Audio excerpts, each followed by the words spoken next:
Hi everyone, it's QuickyBaby and welcome back to World of Tanks. And let me introduce you to Ace, exactly Ace 589 of the European server. And by the end of this game, they're going to show you that they live up to their name. Ace is playing in the Tier 9 Italian auto-reloading, the medium tank, the Standard B, or the Prototipo Standard B. And this vehicle is an absolute glorious banger in World of Tanks. I played this thing on my free-to-play account, played it on my main account, and I can tell you this, there's nothing quite like a Standard B for matchmaking, loveliness at Tier 9, but also for just in controlling the engagement.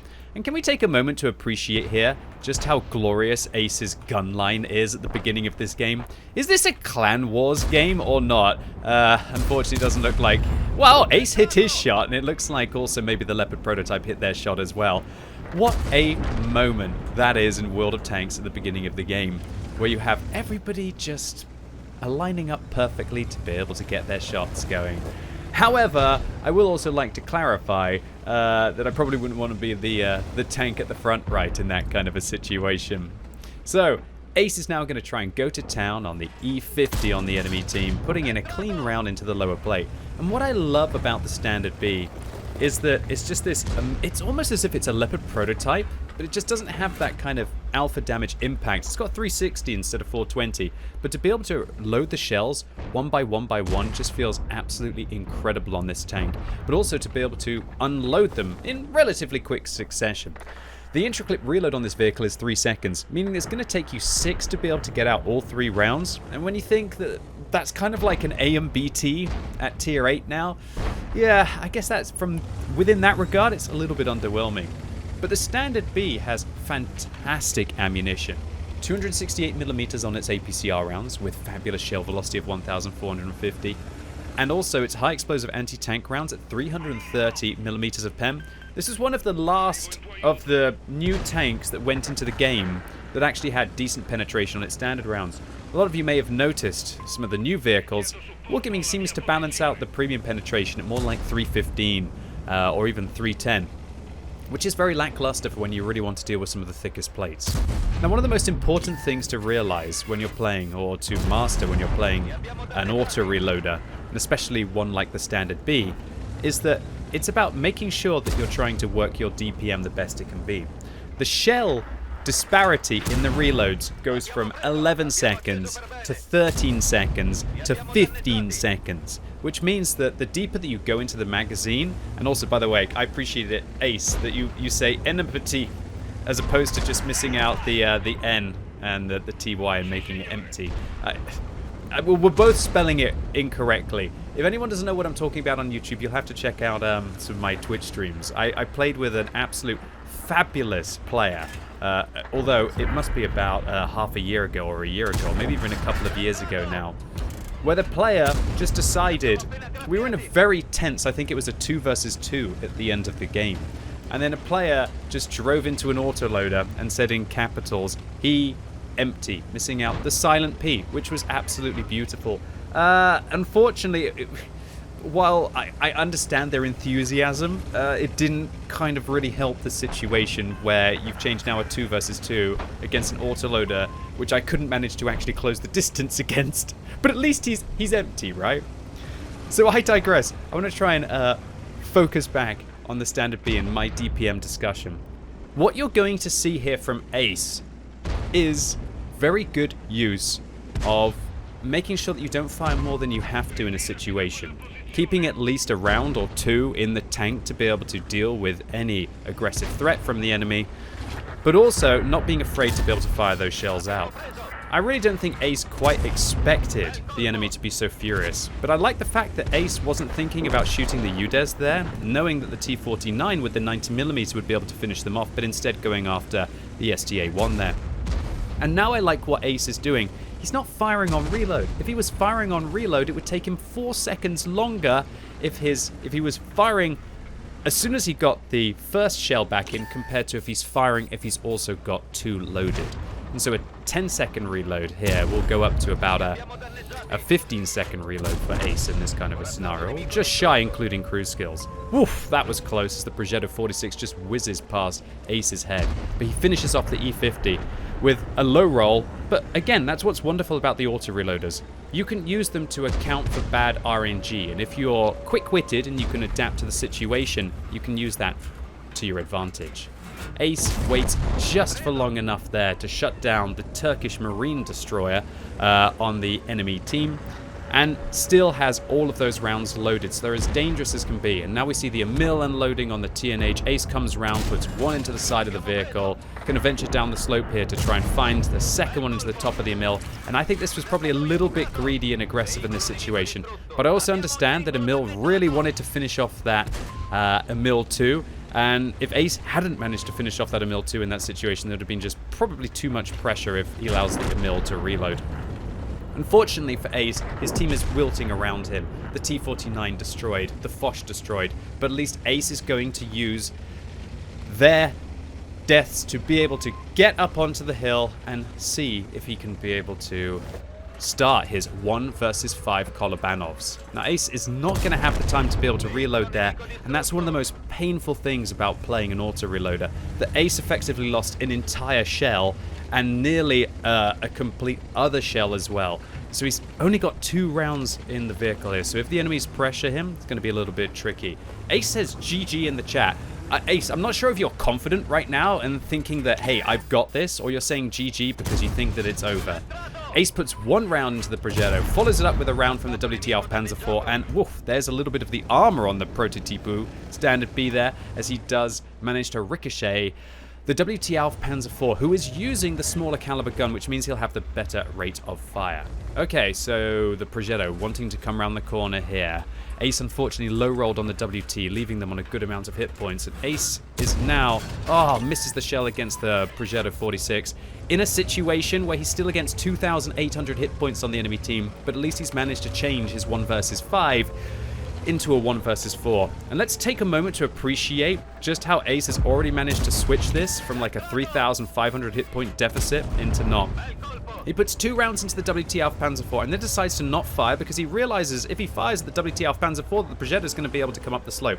I actually really like that play. And look, it actually allows Ace to be able to get the extra shot in while still maintaining a shell, kind of baiting the Progetto into probably thinking that he is empty.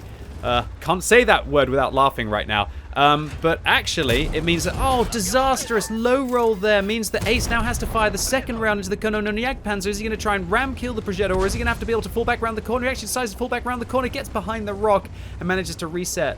Now in a 1 versus 2 scenario, Ace has to be careful about what that VK was, considering they were last spotted just below them, but uses some very skillful driving there to avoid falling down the rock, and the Progetto, I guess, almost just mesmerized by Ace's ability to dance, and what, the VK isn't AFK, hitting the ridge narrowly, and Ace is now in a tricky scenario. He says, where is he in the chat? Super excited, OMG, full HP. Well, at least, Ace, now you're loading your high explosive anti-tank rounds for the first time this game. So far, Ace has been as free to play as it gets. Small repair kit, small med kit, and using a fire extinguisher and not food and not fired any gold. Yet they're up to 6,700 damage and it's 7 kills. And now, using the heat rounds, had the perfect chance to be able to deal with this tier 8 German heavy. So, Adar on their team says the VK is a 3 to 4 shot. Yeah, I think Ace probably has that covered. I think they're showing great competence in this vehicle, more than most people would in this situation. So the VK doesn't actually manage to spot Ace there, which means that he can come around the corner and get another cheeky shot into the back of the turret.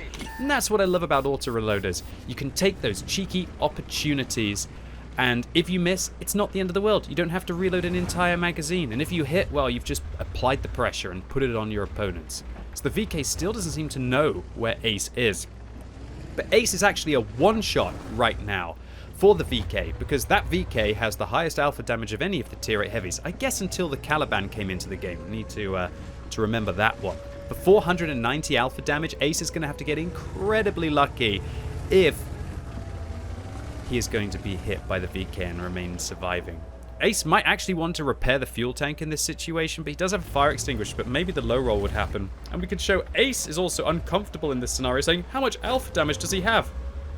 But at least Ace is actually asking. So Ace misses a shell at the top of the VK. But again, auto-reloader, no problem, fall back, just get that shell back in, keep calm. The TNH tells Ace that they got 490 alpha, I guess Ace was thinking, can I tank him and then go and make a pressure play? Or shall I just try and work these ridge lines? This is tense. You could cut the tenseness, the atmosphere with a knife right now. It is just so thick. Ace one frag away from a Radley Walters medal and the one that everyone wants, the Kolobanov's medal. So Ace is going to make an interesting decision here that he actually wants to leave the hill. So apparently Obi-Wan has now left the hill, and he's kind of at least allowing Anakin to be on a level playing field. I'm not sure if I would have given up the high ground in this situation. Just take a look at this graveyard that Ace has created. And there we go, there's the VK. Ace gets one shot into the side of the turret. Here is the kill shot, and OMG indeed, Ace. Well done, says the Conway. Yes, says the TNH. But Ace, that was a little close for comfort, my friend, as you managed to get, I believe, another ricochet off the side of the turret of the Standard B from a very large caliber round. And was it a gold round? Yes, it was. That had about 300 millimeters of penetration, Ace. And while you played very, very well this entire game, that last one, that was a little bit lucky. But nevertheless, if I didn't win any of the game, well, if I lost every game that I got lucky, I wouldn't win at all. I wouldn't win at all. We all have to have those kind of bounces, as that's why tanks have armor, right? Ace, this was a super impressive game. 1 versus 5, 8 kills, and over 8,000 damage. And still to this day, one of my favorite tanks, the Prototype Standard B. So Ace completely lives up to the hype in this game, getting 1,778 base experience, and of course that is going to be your Ace tanker. And Ace even manages to make a decent amount of profit with a premium account, and he would have even made some without a premium account for this fabulous round of World of Tanks without premium consumables. Ace, I might say, congratulations to you for getting the one that everybody wants, the Kolobanov's medal, for standing alone against 5 opponents in this game. And more importantly, I really liked your vibe, if that makes sense. I could definitely tell that you're a thoughtful player. You're thinking about your shots. You're thinking about the engagements. You're even not afraid to show your inexperience or your insecurities in the alpha damage of that tier 8 heavy. The fact that you were able to ask your team that in the situation, to be able to get the information that you need, to be able to make the more informed decision to calculate how you can take down the vehicle most efficiently. Oh, it's just a beautiful thing. And to see a player like you in one of my favorite tanks, the Standard B, was just the icing on the cake. So, Ace, thank you so much for uploading your replay on the What Replays EU website, and also for putting For QuickyBaby in the title. And if any of you else out there have absolutely outstanding games, I can't promise that I'm going to watch all of them, but this is the best way to be able to get my attention on the What Replays website. And Ace, massive thank you to you for sharing this one. I loved this game. And hopefully all of you did out there as well. If you did, give the video a thumbs up, but if you hated it, give it a thumbs down. And if you're watching this video as it's released on Sunday, later on today, there will be a World of Tanks Tech Tree Showcase on twitch.tv/QuickyBaby. And this week, you've all voted for the Object 140. And so why don't we play one of the classic Soviet medium tank lines with the relatively recently buffed Object 140 to show what raw firepower, DPM, and being a complete holistic, all-round nature tank can achieve. And if you're looking for tips and tricks on the way up the tech tree, well, I'm going to be able to help you out, as I'll be playing every single vehicle along the line. So really looking forward to seeing you all live right now on twitch.tv/QuickyBaby. And as always, thank you so much for watching. You've been epic, and hopefully I'll see you soon.